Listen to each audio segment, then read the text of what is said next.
Muito boa tarde a você, seja muito bem-vindo ao programa Salutes dessa segunda-feira, dia 3 de julho de 2017. Nós vamos falar hoje de um problema que o Brasil é o campeão mundial, para você ter uma ideia. O Brasil é campeão de distúrbios, de transtornos de ansiedade. Em 2015, um trabalho apontou que quase 19 milhões de pessoas aqui no país sofriam com ansiedade. Aí é duas coisas que a gente precisa levar em conta. Primeiro, a estatística brasileira, que no meu modo de ver sempre está aquém da realidade. Ainda assim, 19 milhões em 2015, esse número cresceu bastante até hoje. Quem nunca sentiu as mãos, excesso de suor nas mãos, né? Excesso de suor no corpo, dor de estômago, aperto no peito, suor frio quando vai fazer uma entrevista de emprego, a gente vai conhecer aquela menina que você conhecia pela internet, vai conhecer pela primeira vez e vice-versa, né? A menina vai encontrar com um menino, enfim, todas as vivências que a gente vive no futuro com um certo sentimento de muita apreensão. A ansiedade pode levar a outros tipos de transtornos, né? Transtornos de obsessão compulsiva, por exemplo, transtornos de obsessividade, etc. De fato, a ansiedade ataca muitas pessoas e esse número está subestimado, segundo eu entendo, porque muitas pessoas nem sabem que sofrem com esse problema. Além disso, muitas pessoas escondem, não porque não querem mentir, mas que não querem talvez admitir que possam estar sofrendo com a ansiedade. Aqui no programa de hoje nós vamos falar o que é a ansiedade, como é que ela surge, como é que a gente pode tratar do ponto de vista até autônomo, né? As pessoas podem se tratar, fazer prevenção da ansiedade e como a medicina contemporânea trata com drogas, psicotrópicos, remédios antidepressivos e etc. E como nós, em terapia ortobiomolecular, acupuntura e a própria terapia neural, pode ser uma importante ferramenta para tratar esse distúrbio. Tudo isso para que o Salutes cumpra com o seu objetivo, estar sempre em ressonância com a própria vida.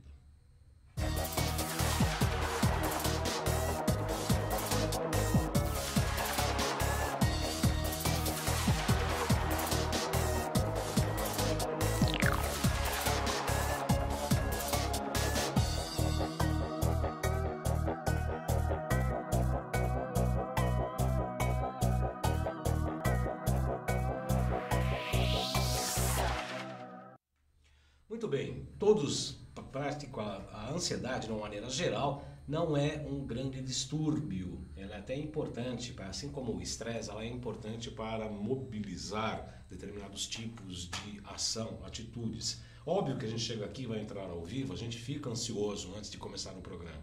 Os entrevistados então nem dizer, né?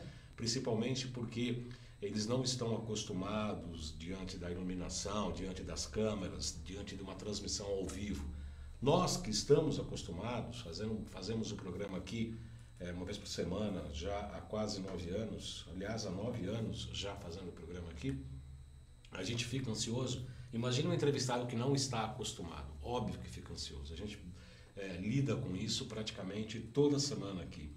Todo evento que sai fora do conhecido, nós iremos ver no transcorrer da apresentação de hoje, todo evento que sai da zona de conforto, todo evento que sai do previsível, ele causa uma certa ansiedade. Mas ao mesmo tempo é muito importante que a gente não fique fixo às coisas sempre paulatinas, sempre previsíveis. É importante a gente enfrentar o novo, é importante estudar, ter novos conhecimentos, enfrentar novas situações. Sempre é muito importante. Até do ponto de vista neural é importante. Você criar novos trâmites, novos caminhos neuronais dentro do próprio cérebro. Isso é tão importante. Por exemplo, um médico amigo sempre me falava que mesmo que você vá da tua casa para o seu trabalho todos os dias, é importante você fazer caminhos diferentes, para que você estimule novas conexões neurais, sempre buscando o novo. O novo causa ansiedade, geralmente, mas ele deve ser enfrentado. Então eu vou pedir para o Xerec, nós estamos estreando aqui o tal do Chroma Key, o Salutes ficou meio para baixo, né? Eu fiquei bem no meio do Salutes aqui. Nós vamos agora entrar com o meu computador para uma apresentação para falar sobre a ansiedade. Vamos lá, Xerec? falamos com os trabalhos técnicos do Xerec. A ansiedade e nossos métodos de tratamento. Estou vazando aqui, tomando um golinho de água. Muito bem, e aqui tem uma apresentação rápida do que eu sou formado pela Associação Brasileira de Acupuntura, fui professor do curso regular de formação de acupuntura e diretor da ABA, sou especialista em psicopatologia pela USP, pós-graduado em acupuntura, fiz cursos livres de EFT, Emotional Freedom Technique, psicologia da transformação, e também eu tenho uma pós-graduação lato sensu em ortobiomolecular e biorressonância aplicada à saúde. Aqui algumas coisas do meu currículo, que eu também não vou perder muito tempo aqui, mas importante aqui que eu fui palestrante na primeira Conferência Internacional de Saúde Quântica, ao lado de palestrantes internacionais como o próprio Amit Goswami, que eu gosto bastante. Fiz cursos de biomedicina alemã com o Dr. Francisco Viana, com o Dr. José Roberto Cáter, enfim. Vamos ao que interessa. A revista Isto É publicou, no final de fevereiro passado, essa pesquisa de 2015, apontando que o Brasil tem a maior taxa de transtorno de ansiedade do mundo.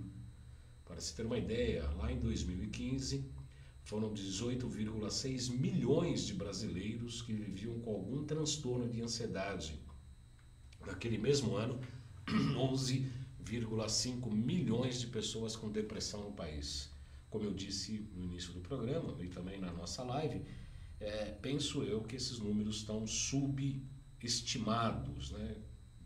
A pesquisa já naquela época poderia ser maior, porque muitas pessoas não falam que sofrem da patologia, e além disso, em 2 anos, esse número também deve ter crescido bastante. Com esses números, o Brasil lidera na América Latina e no mundo, com 9,3% da população com algum transtorno de ansiedade. Essa taxa é 3 vezes superior à média mundial. 3 vezes superior à média mundial. Os índices brasileiros também superam de uma forma substancial taxas identificadas nos demais países aqui da América do Sul. No Paraguai, a taxa é de 7,6%, no Chile, 6,5% e no Uruguai, 6,4%. No Brasil, 9,3%. No caso da depressão, a OMS estima que 5,8% da população brasileira é afetada pela depressão, que coloca o país no 4º lugar com a maior prevalência do problema de saúde. O ranking de depressão é liderado pela Ucrânia, com 6,3% da população, depois de Estônia e Estados Unidos e Austrália, na 2ª posição, com 5,9% da população. O que é a ansiedade? Na verdade, a ansiedade ou a ânsia ou o nervosismo, o que é isso? É uma característica biológica, ou seja, do corpo, que antecede momentos de perigo. O problema maior é quando esse perigo é real ou imaginário. Sensações desagradáveis, como vazio no estômago, coração batendo mais rápido, uma certa intensidade de medo, um aperto no tórax, transpiração, como falamos, a sudorese, e outras alterações associadas à disfunção do sistema nervoso central, o SNC. Excessiva excitação do sistema nervoso central é muito parecida com o medo, embora esse tenha fator desencadeante, real. O medo tem uma situação real que pode vir a acontecer. Vou pular de paraquedas, eu vou subir numa montanha russa, eu tenho um fato ligado à realidade que me causa medo. Na ansiedade, o estímulo já é considerado subjetivo, ou seja, é algo mais para o campo sensorial, emocional. Embora a ansiedade apresente uma intersecção entre o físico e o psíquico. Do ponto de vista físico, pode ocorrer taquicardia, sudorese, tremores, tensão muscular, aumento das secreções urinárias e fecais, aumento da motilidade intestinal e cefaleia, conhecida dor de cabeça. Para quem tem cefaleia, dor de cabeça, fizemos há 3 semanas atrás um programa sobre cefaleia, sobre enxaqueca e como é que nós, das terapias ortobiomoleculares, terapia neural e acupuntura tratamos, tá? A exemplo do programa de hoje. Eu, particularmente, tenho um distúrbio de urinário. Eu tenho que fazer uma viagem, tenho que fazer muito voo e etc. Eu realmente começo a fazer muito xixi no aeroporto, no avião, algumas horas antes. Me dá um distúrbio urinário bastante grande. Eu sempre estou urinando com muito mais frequência quando estou passando por um processo de ansiedade. A ansiedade, como descrito aqui no nosso... Aqui? Não, aqui. Isso. Ainda estou perdido aqui. Não. Aqui. Aí, assim. Tem que mostrar para lá. No nosso slide, aqui, então se mostra que a ansiedade é desencadeada por preocupações, né? A preocupação ou a pré-ocupação é ocupar-se de algo antecipadamente, antes do fato ocorrer. É uma incerteza que pode despertar o pessimismo, a sensação de que algo muito ruim pode vir a acontecer, precisa-se fazer alguma coisa para tentar evitar o pior e dificuldades em atingir metas e objetivos. É preciso entender que a ansiedade é normal, como eu disse na abertura do programa. É muito comum a ansiedade, como eu disse, o entrevistado que vai dar a entrevista pela primeira vez aqui na UTV, nós mesmos que vamos apresentar o programa, embora com experiência, a gente fica ansioso para que nosso programa seja bem feito, né? Que atenda a demanda dos nossos teleinternautas, né? O problema é quando ela é exagerada e passa dos limites lógicos e normais. O que ela ocorre do ponto de vista biológico? Essa ansiedade excita o sistema nervoso, tem uma produção de neurônio, e essa produção superior, essa grande produção de neurônio, exige uma atividade para se descarregar toda essa química gerada. Normalmente ela é desencadeada quando a pessoa entra em contato com situações novas e desconhecidas, ou quando a situação contém uma carga de valor afetivo acima do normal. Você tem que enfrentar algo diferente da tua normalidade. Como é que a gente pode identificar do ponto de vista físico que você está num estágio ansioso? O corpo fica mais tenso, há necessidade de se movimentar fisicamente, tanto os pés, as mãos, ocorre uma inquietação geral do corpo. Lembra que às vezes você vê nas pessoas, numa determinada reunião, a pessoa batendo o joelho, batendo a perna, né? Fica batendo o pé no chão, tá. Esse é o típico estado de ansiedade. Distúrbios de respiração, né? A respiração fica acelerada, o pensamento mais agitado, muitas ideias passam pela cabeça ao mesmo tempo e com isso a mente fica confusa e não sabe direito o que a pessoa mesmo quer. Outros sintomas: dor de cabeça, como eu disse, distúrbios intestinais, tensão muscular, dor no peito. Conforme a sintomatologia, a ansiedade pode se apresentar também como fadiga, insônia, falta de ar, sufoco, dor no peito. Também palpitações, taquicardia, picadas nas mãos e pés, confusão mental, instabilidade emocional, sensação de desmaio, sudorese, que é o excesso de suor, arrepios pelo corpo e as próprias mãos úmidas. Isso acontece muito. Às vezes a gente está fazendo um tratamento de acupuntura ou vai começar um tratamento de acupuntura, eu geralmente pego a palma da mão das pessoas para saber se está com úmida, se está com muito suor. Quando isso ocorre, geralmente a pessoa está ansiosa, está com receio, está com medo. Mas há outros sintomas, como aqui a boca seca, e agora virou aqui. Boca seca, contrações, eu vou ler aqui para vocês, tá? Tremores, tensão muscular, isso, boa xereque. Descontrole intestinal e urinário, dificuldades em engolir, a pessoa sente como se tivesse um nó na garganta, dificuldades para relaxar e, consequentemente, também dificuldades para dormir. Ou ainda, tortura ou vertigem, vômitos incontroláveis, sensação de impotência. Eu não sei o que fazer para tratar desse assunto. Então, pessoal, a gente precisa acordar para a realidade. Óbvio que não devemos abrir mão de nossos objetivos, mas é preciso que eles sejam atingidos quando possível e necessário no plano real e não na cabeça, ou seja, não do ponto de vista ilusório ou de apenas emoção. A ansiedade a gente percebe, deixa eu dar só uma olhada, Xeré, aqui, como é que está a nossa página no Facebook, porque eu coloquei aqui ao vivo, @saludes, _ansiedade, perguntas por aqui. Você quer participar do programa, quer encaminhar perguntas, por favor, entre na minha página pessoal, tá? Porque eu estava fazendo a página do Saludes, mas está causando um pouco de confusão.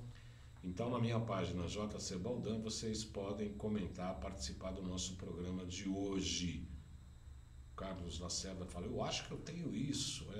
Talvez tenha, muitas pessoas têm, todos nós passamos por momentos de ansiedade.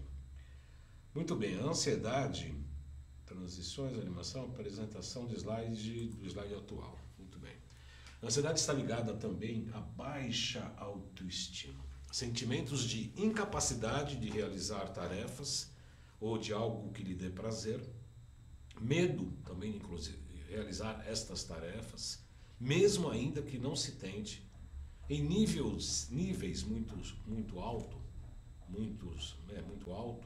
a ansiedade pode apresentar-se como excesso de timidez ou mesmo a depressão. Impede que a pessoa desenvolva seu potencial intelectual, o aprendizado chega a ser bloqueado e chega a interferir na inteligência social. Patologias associadas à ansiedade. Quando a ansiedade fica muito recorrente e intensa, a ansiedade também pode gerar o que as pessoas conhecem hoje como síndrome do pânico, que é uma crise ansiosa aguda. Ocorre uma excitação com descarga de noradrenalina, que é um neurotransmissor produzido nas suprarrenais, no locus cerúleus e no núcleo amigdaloide. Ou seja, há um excesso de neurotransmissor. O que a gente poderia entender por isso? O sistema nervoso central e a nossa mente necessita de conforto, segurança e bem-estar, para que a gente sempre repouse e tenha o bem-estar. Então, o conforto e a segurança aparecem sempre para nós como situações conhecidas. Quando a gente tem que enfrentar o novo, obviamente que esta situação de conforto e também de segurança acabam sendo atingidas. A gente não tem nem o conforto, tem o desconforto do novo, a insegurança para o novo, e esse repouso e bem-estar a gente acaba sendo incomodado porque a gente está preparado mais para a luta ou para a fuga, né? São as situações que também ocorrem com estresse. Há um alerta para a situação de perigo, por isso ocorre o que a gente chama de estado ansioso. Bom, se a gente for analisar pela história da humanidade, a gente pode falar que faz muito pouco tempo que saímos dos tempos da caverna, quando os perigos de vida e a necessidade de luta eram muito constantes. Então, ocorre essa excitação do sistema nervoso central como forma de estímulo ao corpo para que possa haver tanto uma luta quanto uma fuga, o perigo de vida. Hoje, esses medos não são de enfrentar os monstros nem os bichos da época da caverna, mas nós temos uma série de medos, principalmente de perdas de status, de conforto, de poder, de afetos, de amizades, privilégios, vantagens, vaidade. Hoje a nossa sociedade, baseada no capitalismo moderno, ela é muito competitiva. E todos esses fatos, né, geram medo de perdas. Eu vou repetir, como vocês podem ver aí: status, conforto, poder, afetos, amizades, privilégios, vantagens e vaidade. Fatores que podem também despertar ou disparar o estado ansioso. Se o indivíduo estiver desequilibrado emocionalmente, um simples contato com o novo causa um estado de ansiedade, assim como situações inesperadas e também desconhecidas. Com essa excitação do sistema nervoso central, ocorre ainda uma aceleração maior do pensamento, como se estivéssemos elaborando, planejando uma maneira de nos livrar do perigo e da maneira mais rápida possível. O risco maior é a gente cair no chamado círculo vicioso, porque o movimento mental causa uma confusão mental, você não consegue tomar atitudes, ações para resolver esse problema, porque é um estado muito mais emocional do que como real e objetivo. O real e objetivo está mais ligado ao medo, à ansiedade por situações mais imaginárias, portanto ligadas mais às questões emocionais e subjetivas. Mente, o que não impede a ação, óbvio, né? Porque são questões emocionais, não tem como você atuar objetivamente contra um monstro imaginário, né? Então você tem uma confusão mental, você não pode ter uma eficiência na ação, aumenta com isso a maior sensação de perigo e uma incapacidade de se livrar dele. Tudo isso, o que faz acontecer? Aumenta ainda mais o estado ansioso. Por isso chamado esse círculo vicioso. Nesse círculo vicioso, com esse slide também quer dizer o seguinte: o movimento impulsivo para a mente se acelerar e de precisar ter tudo sob controle para poder usufruir do repouso e conforto faz com que ela se excite ainda mais. Se o problema não tiver uma solução mental imediata, como acontece na maioria dos casos, temos ansiedade patológica que tende a se cronificar e piorar com o passar dos anos. Origens. A ciência fala que a ansiedade pode ser genética, quando a pessoa herda de seus ancestrais, dos seus antecedentes, uma predisposição para esses sintomas. Vamos por aí um pouquinho. Nestes casos, a criança pode ser agitada, às vezes hiperativa, chora com facilidade e às vezes tem dificuldade de dormir. Entretanto, mas porém, contudo, todavia e entretanto, a epigenética fala hoje que o meio pode modificar as expressões genéticas. Ou seja, você pode até ter características genéticas que podem estar presentes na estrutura do teu DNA. Entretanto, elas necessitam de um fator desencadeador, que pode muito bem ser controlado e chegar mesmo a não ocorrer. Volta aqui para mim, Xerec. Ou seja, você pode ter na estrutura do teu DNA um traço para que leve para um determinado tipo de patologia, enfim. Mas ele precisa ter dentro de um processo de estímulo externo para que ele se manifeste. E hoje há técnicas, mesmo que você saiba que tenha uma estrutura de DNA, de você calar este gene, de você não favorecer que ocorra a sua expressão.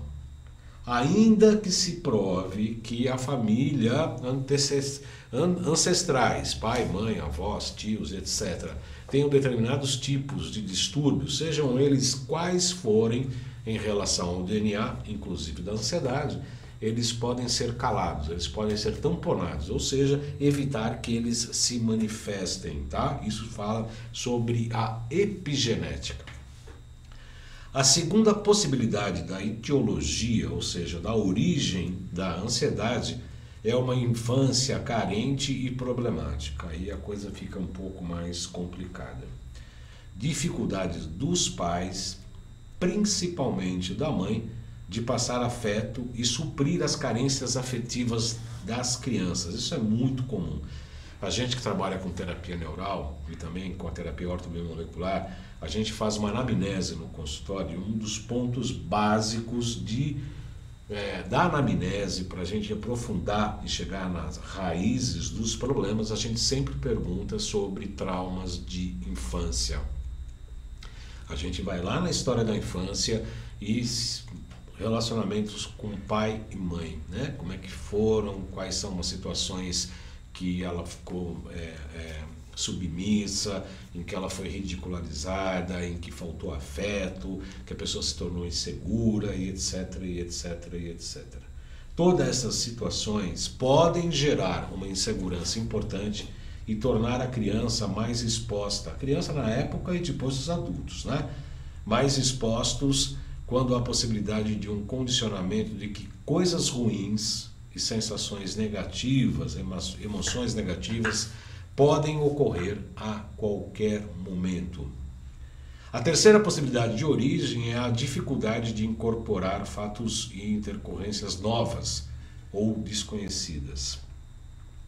O velho ou o conhecido sempre traz maior sensação de segurança e também de controle, enquanto que o novo, por sua vez, tem a capacidade de potencializar a sensação de medo, no sentido de que algo ruim ou perigoso pode vir a acontecer. Ou seja, a pessoa, infelizmente, desenvolve resistência às mudanças.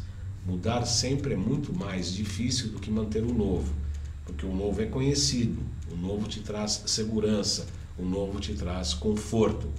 Quando precisa ir para o novo, ter processos de modificação, tanto da personalidade, do padrão emocional, do trabalho, enfim, qualquer novidade, o que for novo na vida da pessoa, vai gerar desconforto. A gente até brinca, tem que sair da área de conforto.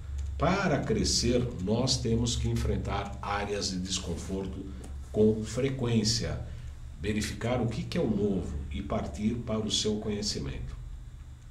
Então, como eu disse aqui na TN, na terapia neural, a gente levanta os traumas de infância, como grandes sustos, perdas afetivas ou materiais, problemas de relacionamentos em relação ao pai, quando a pessoa, o pai ou bate ou coloca numa situação inferior, ridiculariza na frente de outras pessoas, enfim. Então, é uma série de possibilidades que podem ocorrer durante a educação, no período da infância, que pode criar um núcleo ali que pode gerar depois ansiedade no futuro. Isso precisa ser trabalhado, junto com a psicoterapia, com a terapia neural, com a acupuntura, a terapia ortobiomolecular, com tudo. A gente trabalha, a gente defende aqui no Salutes a multidisciplinaridade sempre. Esses distúrbios podem gerar transtorno obsessivo-compulsivo, transtornos de ansiedade, transtornos ligados à hipocondria, quando a pessoa precisa sempre de tomar medicamento, sempre acha que está doente, transtorno histérico, quando a pessoa perde a calma, perde o controle das emoções, enfim. E o fóbico, a pessoa que tem medo de tudo.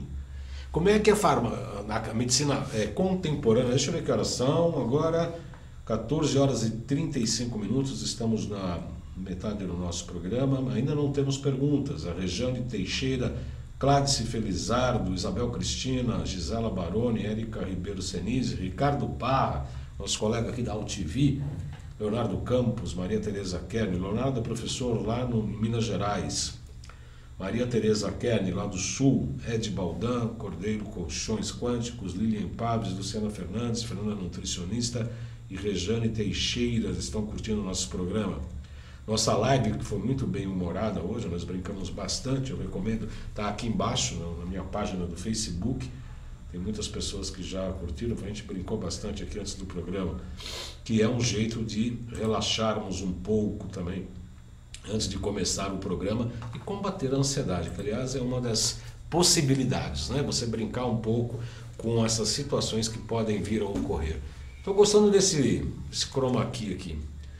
A medicina ocidental trabalha principalmente com farmacologia e há 3 tipos de remédios, todos sob prescrição médica. Exigem receita azul, têm tarja preta e podem causar dependência.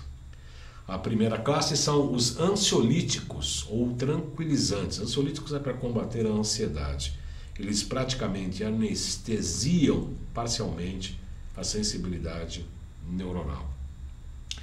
A segunda classe de remédios são antidepressivos, que aumentam o nível de energia psíquica, faz a pessoa se sentir mais forte, diminui a quantidade de preocupações e também reduz o medo, aumenta a percepção e clareza e faz a pessoa se sentir mais segura, portanto, menos ansiosa, mas sempre lembrando que esse é importante, é um remédio importante, pode ser utilizado em determinadas fases, mas são drogas, E o terceiro tipo de medicação, esse é mais pesado, são os chamados tranquilizantes maiores ou antipsicóticos, em casos mais graves onde a ansiedade atinge picos muito altos estão associados mais às doenças mentais mais graves, com alteração do pensamento e da senso-percepção. Nós aqui pelo nosso lado trabalhamos com esse território aí que é a medicina tradicional chinesa. A gente faz um levantamento pelo pulso, né? Aí são um mapa do pulso, PMS é profundo, médio e superior, né? Mais superficial, na verdade, profundo, médio e superficial, e tem os segmentos aí da artéria radial, né? Então, para os colegas já sabem, mas o C, que você está vendo aqui, C é coração e intestino delgado, embaixo fígado e vesícula biliar, mais para baixo rim, excreção, rim, filtragem e B, bexiga. E do outro lado, à sua esquerda do vídeo, P é pulmão e G é intestino grosso, BA é baço, PA é pâncreas, depois estômago, sexualidade e circulação e triplo reaquecedor. Voltando aqui para mim, é claro que todos os distúrbios de ansiedade têm origens diferentes e as pessoas lidam também com sintomatologia diferente e como lidam também de uma maneira também diferente. Então a gente está falando que a gente pega pelo pulso para fazer a individualização do tratamento. Sempre, né? No final, mais para frente, eu vou colocar alguns pontos que a gente pode utilizar em acupuntura, mas sempre lembrando que não trabalhamos com protocolos, com regra ou receita geral para todo mundo. Nós tratamos de indivíduos, nós tratamos de pessoas, não tratamos de patologias. Para tratar de pessoas e não de patologias, para tratar de indivíduo e não de doenças, nós temos que individualizar o tratamento. Nós temos que individualizar, inclusive, os pontos de acupuntura que iremos utilizar em determinada sessão. E mesmo as pessoas que fazem acupuntura semanalmente, os pontos que a gente utiliza numa sessão não necessariamente são repetidos na sessão da semana seguinte, por exemplo, né? Eu, particularmente, faço uma ficha do paciente, eu coloco como é que está o mapa energético daquela sessão, quais foram os pontos que eu utilizei. Na sessão subsequente, a gente faz uma reavaliação energética, um outro mapa energético, primeiro para saber nossas medidas que nós tomamos, nossas indicações dietéticas, né? Sobre indicações alimentares, se a pessoa tomou os produtos que a gente indica, enfim, se isso está surtindo efeito, eles precisam ser ampliados. Essa avaliação energética é uma ferramenta muito importante, porque a gente sabe dá para avaliar a eficiência e a eficácia do nosso tratamento, né? A pessoa tem que seguir a dietética, a dieta, tem que tomar os produtos ortobiomoleculares que a gente indica, a gente faz a acupuntura e avalia na sessão subsequente se estamos atingindo o nosso objetivo. Obviamente que toda essa questão fisiológica, ela também se faz do ponto de vista energético. Por exemplo, nós temos os 5 elementos na medicina chinesa, que são madeira, fogo, terra, metal e água, como está aqui no nosso diagrama. Então, pelas setas fixas, né, a gente vê que a madeira gera o fogo gera a terra gera metal gera água, que por suas vezes gera a madeira. É o chamado ciclo de geração. E também é um ciclo de repressão. Madeira esgota a terra esgota a água esgota o fogo e o fogo derrete o metal e o metal corta a madeira, que por sua vez reprime a terra. Então é sobre o equilíbrio que nós trabalhamos dessas funções, desses elementos de geração, um gera o outro, e de repressão, um reprime o outro. Então temos que ter um equilíbrio entre estes dois ciclos de geração e repressão para que haja a saúde. Cada um destes elementos tem um órgão e uma víscera, e esses órgãos e vísceras se comunicam por intermédio deste pentagrama segundo essas regras de geração e repressão. Portanto, o equilíbrio desses órgãos e vísceras tem que estar equilibrados na geração e na repressão. Se um órgão sobressai ou uma víscera sobressai em relação a este equilíbrio, ocorre uma patologia, porque uma outra víscera e um outro órgão irá sofrer com isso e vai ficar subestimulado. Um fica superestimulado e o outro subestimulado. E aí nós precisamos fazer umas receitas de acupuntura para que podemos ter um equilíbrio visceral. Aqui são dos órgãos e não vísceras, mas os órgãos e os elementos. O coração ligado ao fogo, o baço pâncreas ligado à terra, pulmão ligado ao metal, os rins à água e o fígado à madeira. Em relação às emoções, o coração é responsável pela alegria, o baço pâncreas pela reflexão e também pelo pensamento, o pulmão com a tristeza, rins com o medo e o fígado ligado à raiva. Obviamente que a pessoa ansiosa que nos procura, nós temos que tratar um distúrbio de ansiedade, a gente tem que ver primeiro também qual a predominância destas emoções para podermos, ou essa predominância vai indicar um distúrbio em algum desses órgãos, né? E aí isso facilita a nossa atuação de maneira geral. Estampa esse slide para mim, por gentileza, Shirek. O coração, e aí quando eu coloco aqui esse menos, significa coração fraco. Do ponto de vista, obviamente, energético. Então a pessoa tem muita emotividade, ou seja, também é um dos processos dos distúrbios de ansiedade. Esse maisinho, esse mais pequenininho, esse maisinho, significa excesso no meridiano do coração. Então ocorre estados de excitação, sonhos abundantes, agitação em geral e insônia.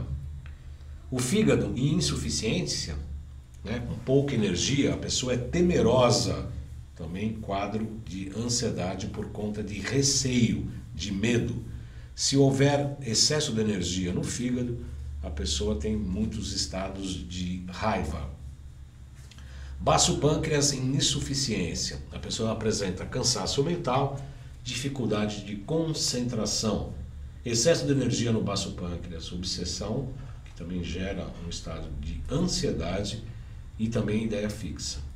O pulmão em insuficiência gera angústia, em excesso pode trazer tristeza ou excitação. Os rins com insuficiência geram quadros de indecisão, medo e apreensão, e excesso de energia, autoritarismo e extravagância. Como a gente vê, a acupuntura tradicional chinesa prevê tratar de distúrbios emocionais por conta desses quadros, né? Cada emoção ligada a vísceras e órgãos.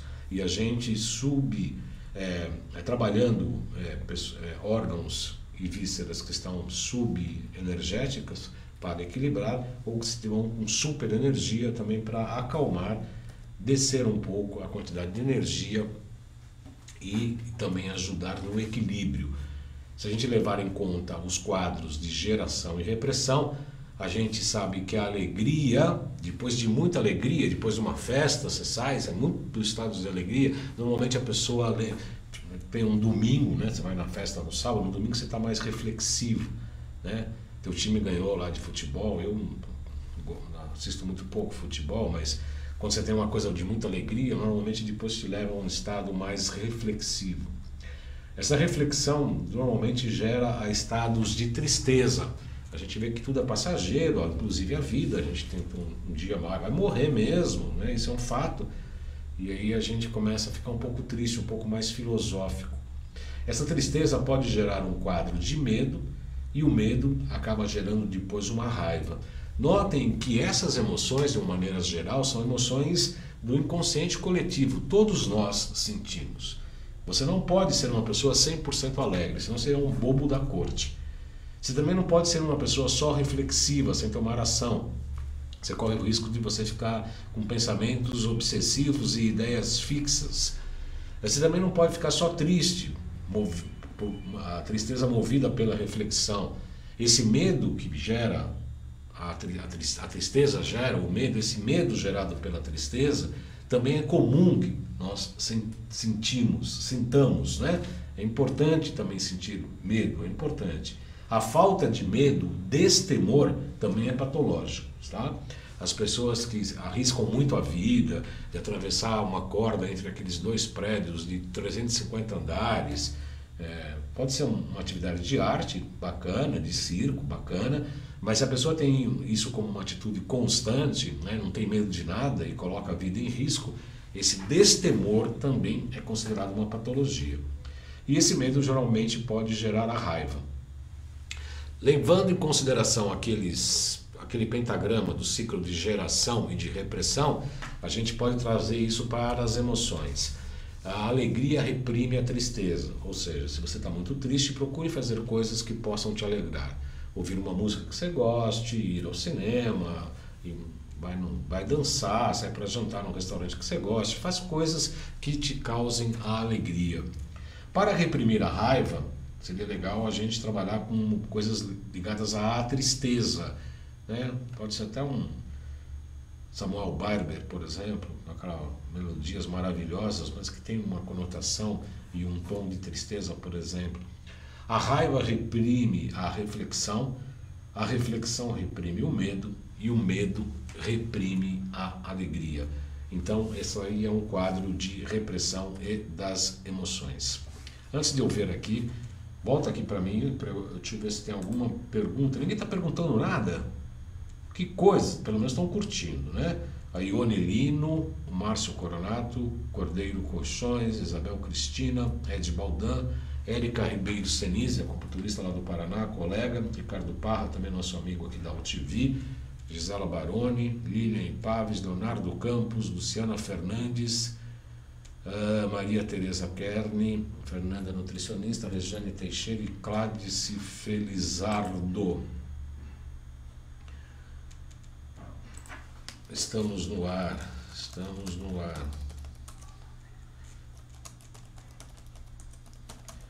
O Neto Pinataro está falando agora. O cálice para sempre.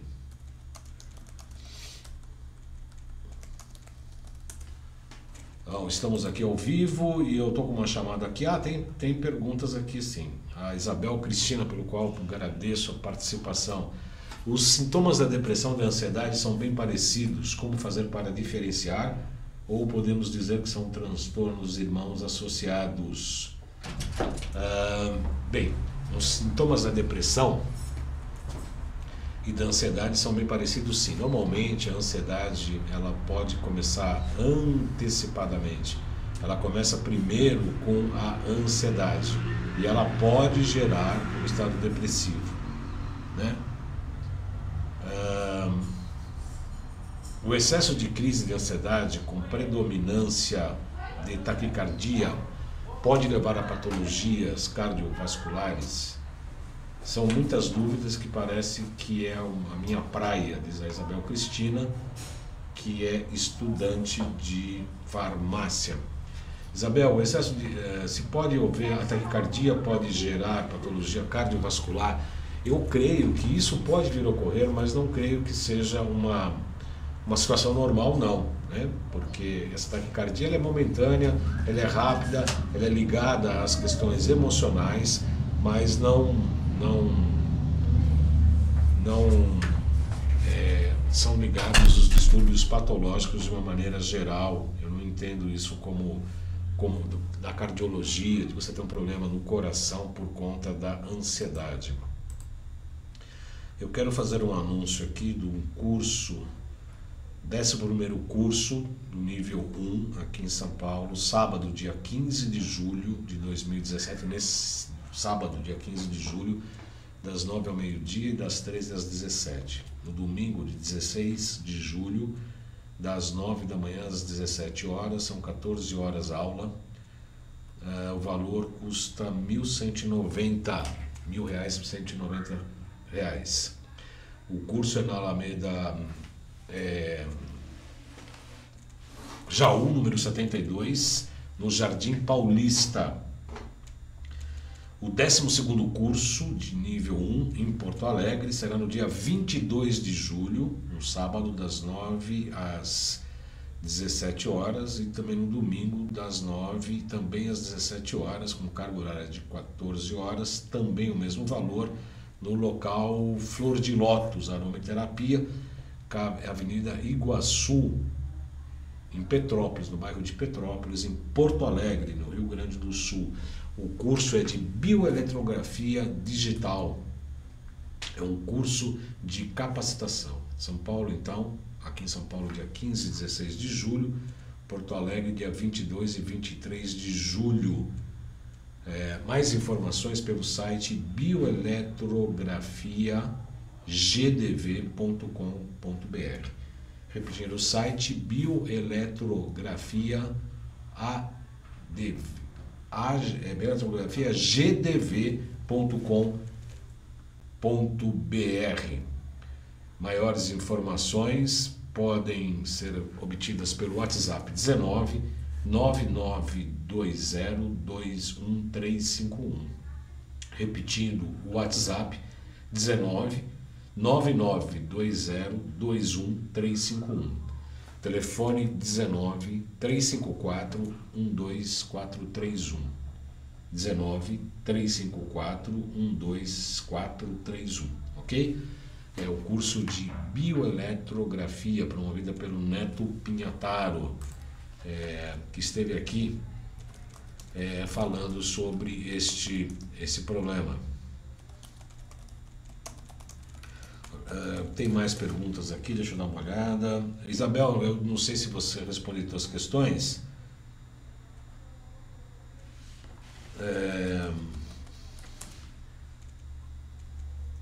Eu coloquei eu acho que eu respondi as tuas questões. Você, por favor, coloque aqui no Face se eu respondi, se você depende de se quer mais alguma explicação do que foi dito.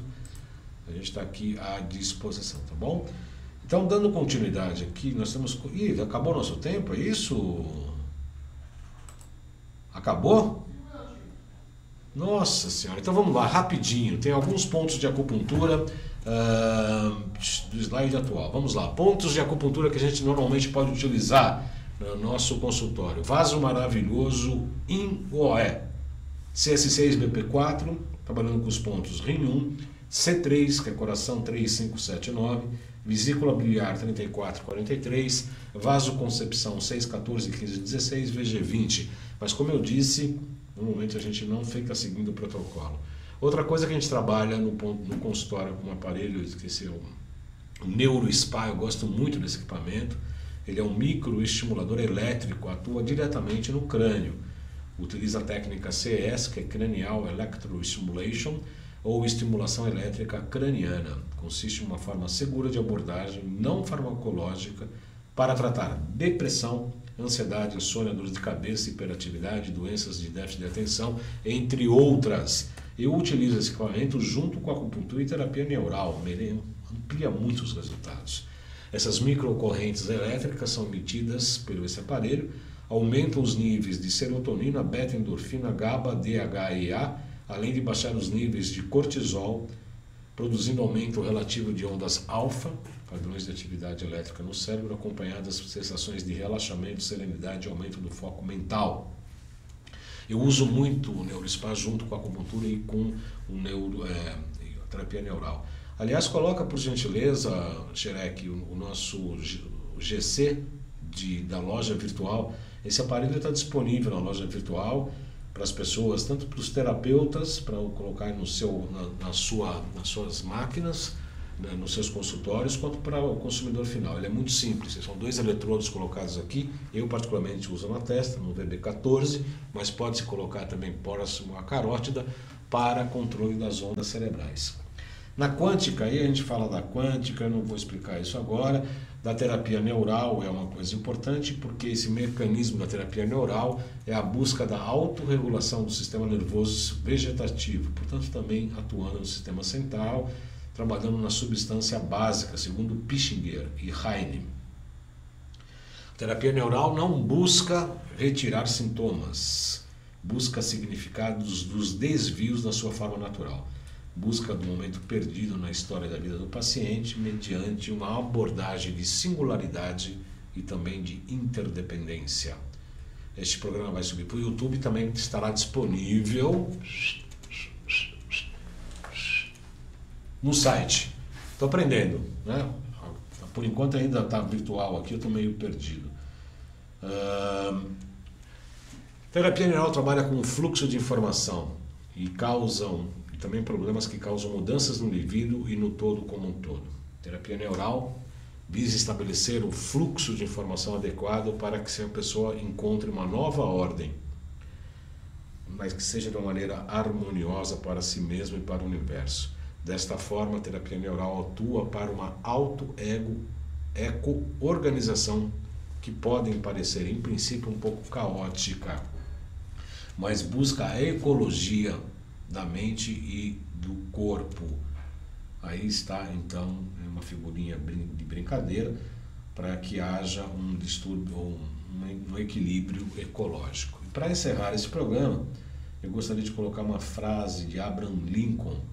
Ser feliz não é ter uma vida perfeita, mas deixar de ser vítima dos problemas e se tornar o ator da própria história.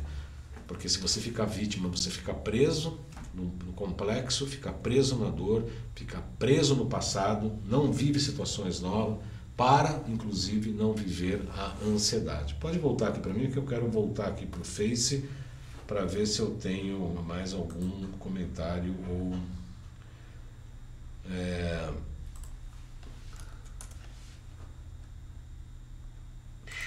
mais algum comentário aqui. Isabel respondeu, obrigada. Romina Soma falou, convívio com pessoas amigas ansiosas pode ser um pouco esgotante e demandar muita energia. Como se pode melhorar a convivência com pessoas ansiosas? Observo que as pessoas se livrarem do ansioso falam, esquece, relaxa, durma, porque quanto mais ordens você der, pior a pessoa vai se sentir. É verdade, não vai adiantar nada. E também não é suficiente dizer, eu entendo, você está ansiosa. Obviamente, Romina Souza, realmente o convívio é bem difícil e quanto mais ordens der, obviamente vai piorar. A única coisa que eu sugiro nesses casos, Romina, é só ouvir, né? Só ouvir, balançar a cabeça e tal, para que a pessoa entre em contato com a própria realidade e com a sensação. Eu como terapeuta no consultório, quando eu quero que a pessoa reflita sobre o que a pessoa está me dizendo, eu não fico fazendo qualquer tipo de julgamento ou falando o que eu acho. Eu simplesmente fico em silêncio olhando para a pessoa.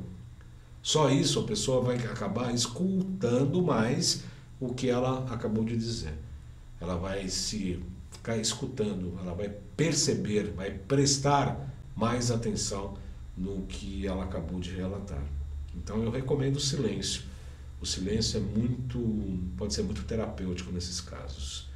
A Cristina fala, tem práticas de relaxamento e meditação indicados para casos leves? Excelente pergunta, Isabel, te agradeço.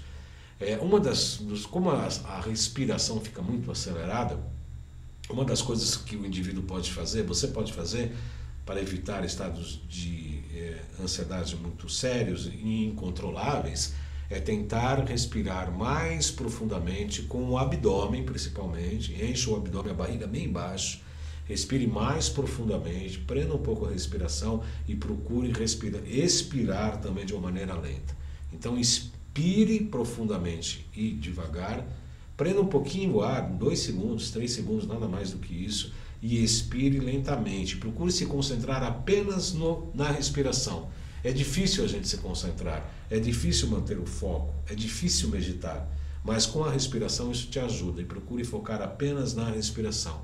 Isso vai fazer com que a ansiedade ceda, né? Você tenha um maior foco em você mesmo e aí você volte a olhar o que está gerando ansiedade com um certo distanciamento. Esse exercício de respiração costuma dar muito bom resultado. Chegamos ao final do nosso programa, o Xerec já está olhando feio aqui para mim. Ele já é feio, né? Olhando feio, vocês podem imaginar o que eu tenho que enfrentar aqui, né? Então, por favor, em relação a respeito a mim mesmo, né? E o meu senso estético, eu quero agradecer a vocês pela participação, pela curtição, desejando uma excelente semana E segunda-feira, às 14 horas, estaremos aqui novamente ao vivo com o nosso programa Salutes, um programa que está sempre buscando maior ressonância com a vida. Muito obrigado a todos e excelente semana.